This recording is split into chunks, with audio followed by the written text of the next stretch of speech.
তো ইনশাআল্লাহ এখন আর জেলে যেতে হবে না। আমরা এখন অন্তত ওই শান্তিটাতে আছি যে রাত্রিবেলা পুলিশ আমাদের বাড়িতে গিয়ে আক্রমণ করবে না। অন্তত এইটুকু শান্তিতে আছি যে আমাদেরকে আপনার ওই ক্ষেত বাড়িতে, ধান বাড়িতে অথবা গাছের উপরে বসে থাকতে হবে রাত্রিবেলা, ঠিক না? এটা আমাদেরকে গত 15 বছর ধরে এই অবস্থা আমাদেরকে কাটাতে হয়েছে। এই বসে যাও ফয়সাল, বসে যাও। এই যে ভয়ানক একটা অবস্থা যে আমরা একটা ভোট দেওয়ার জন্য, একটা ভালো থাকার জন্য, কম দামে খাওয়া পাওয়ার জন্য, অথবা আমাদের মা বোনদের জন্য শাড়ি কাপড় কেনার জন্য আমরা একটা ভালো অর্থনীতির অবস্থা চেয়েছিলাম, তাই না?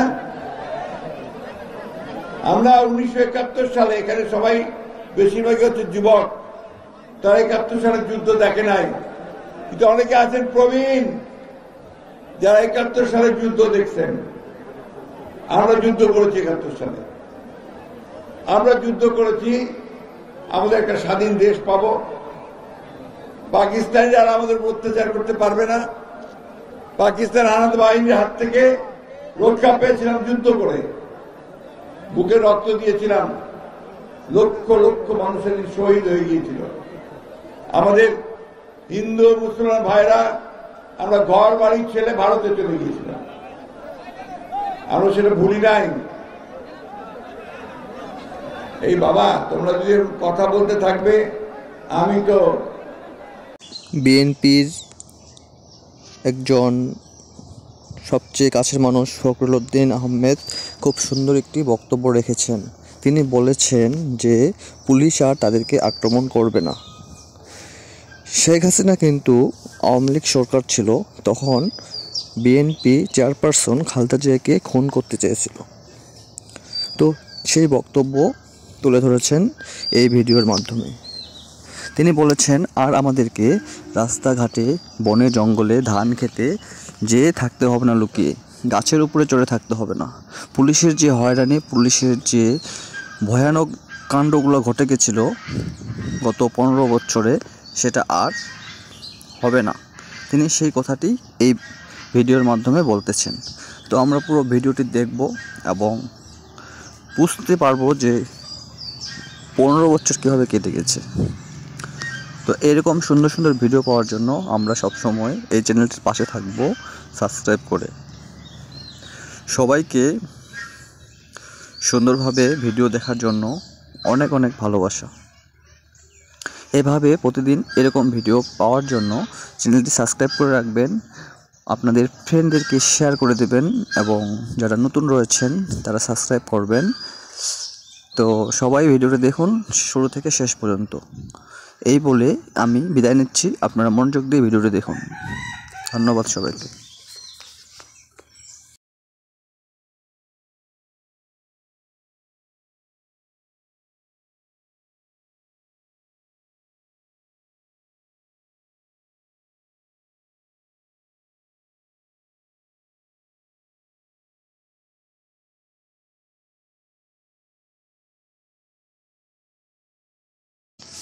তো আমরা ফুল ভিডিওটি দেখতেছি। ফখরুল আহমেদ অনেক সুন্দর করে বোঝাচ্ছেন যে আমরা কীভাবে নির্যাতিত হয়েছি। আয়নাঘরের মধ্যে না খেয়ে অন্ধকারের মধ্যে অনেকে কাটিয়েছে, যেখানে ছিল না কোনো খাবার, যেখানে ছিল না কোনো ধরনের পানির ব্যবস্থা, ছিল না আলোর ব্যবস্থা, ছিল না মানুষজন, একাকী একটি ঘরে, তারপরে ছোট আঁটো ঘরে অনেকেই বন্দী হয়েছিলেন। তো সেগুলোই তথ্যগুলো সে তার মনের ভাবগুলো প্রকাশ করতেছে ঠান্ডা ভাষায়। সেই ভাষাগুলো আমরা বোঝার চেষ্টা করব এবং জানতে চেষ্টা করব যে 15 বছরে আমাদের জীবনে কী ঘটে গেছিল। সেই কথাগুলো তুলে ধরেছেন আমাদের ফখরুল উদ্দিন আহমেদ। তিনি হচ্ছেন বিএনপি চেয়ারপারসনের একজন সাধারণ সম্পাদক মণ্ডলী। তো সবাই তার বক্তব্যগুলো শুনি শুরু থেকে শেষ পর্যন্ত। আর যারা নতুন অবশ্যই সাবস্ক্রাইব করে রাখবেন আর পুরাতনরা শেয়ার করে দেবেন এরকম ভিডিও পাওয়ার জন্য। ওই সময় স্বাধীনতার পরে পরে বাম রাজনীতি যারা করছে, এই তোমরা একটু চুপচাপ বসবা প্লিজ।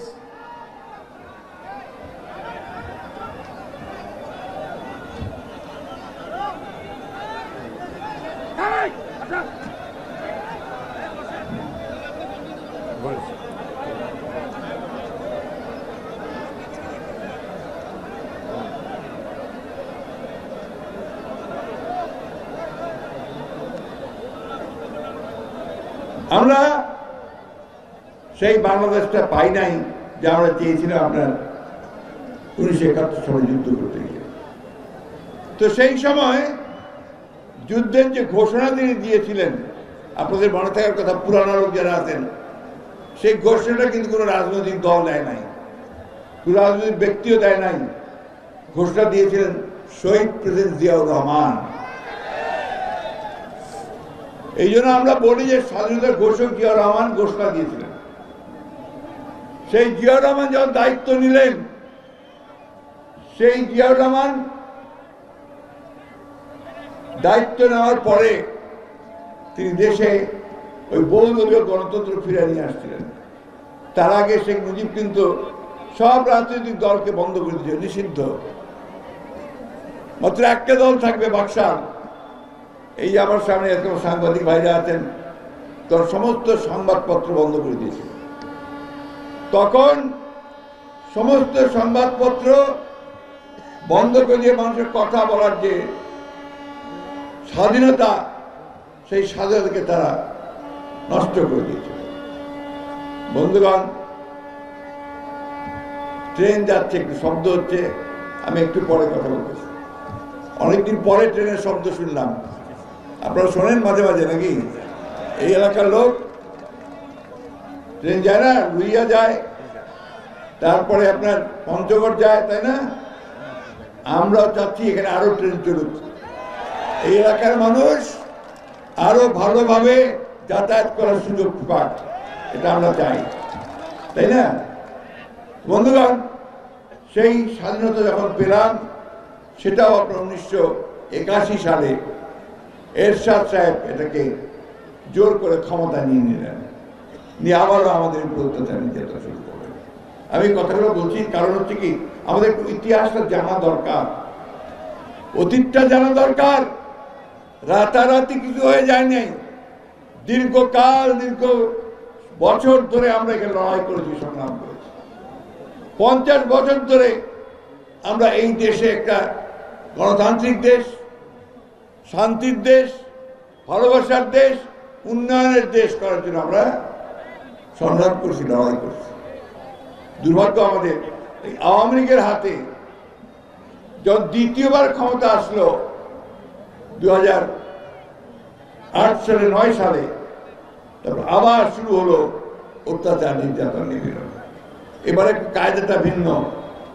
এবার আর ওই এক দল ঘোষণা করে না, এবার দল রাখলো, গণতন্ত্রের একটা ফাসাদ থাকলো, ছদ্মবেশে শুরু হলো আবার সেই বাকশালী এক দলীয় ব্যবস্থা করার জন্য। এক এক করে আমাদের যে কেয়ারটেকার গভর্নমেন্ট একটা ছিল না, মনে আছে আপনাদের? ভোটের সময় একটা নিরপেক্ষ সরকার থাকবে, ফলে আমরা সবাই ভোট দিতে পারবো, এমন ছিল না? আমরা 3 বার ওইটাতে ভোট দিয়েছি, খুব ভালো ফলাফল পাইছি।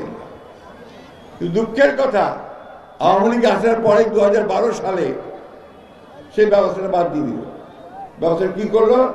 যে দলীয় সরকারের অধীনে নির্বাচন হবে, অর্থাৎ আওয়ামী লীগ ক্ষমতায় থাকবে আর নির্বাচন হবে, ভোট হবে। এখন শিয়াল যদি আপনার মুরগির খাঁচার মধ্যে ঢুকায় দেন, তাই তো করছে। আওয়ামী লীগ ঢুকছে আর কাউকে ভোট দিতে দেয় নাই, একাই সে রাজা হয়ে বাড়ি গেছে, তাই না? এবং আমরা 3 বার ভোট দিতে পারি নাই। আর আমাদের ছেলেরা তো ভোট দিয়ে এখনো জানে না। ইয়াং ছেলে যারা আছে, ভোট দিয়েছ?